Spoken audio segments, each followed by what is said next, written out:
Russia-Ukraine standoff. What you need to know now. By Tucker. Russia has massed well over 100,000 troops near its own border with Ukraine and in neighboring Belarus, leaving the country surrounded on three sides.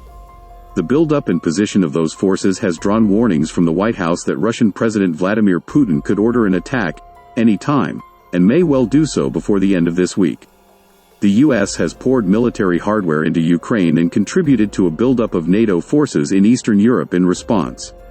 Russia and NATO are both carrying out military exercises in the region and demanding that the other party step back first from the brink of war.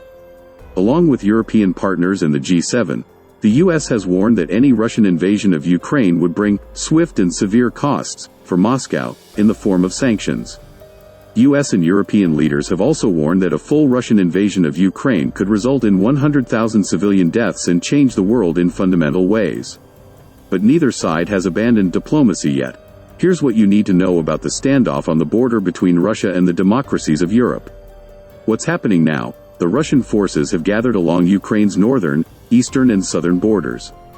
U.S. officials tell CBS News that Russia now has at least 80% of the forces in place that it would need to launch a full-scale invasion, and that Russia is expected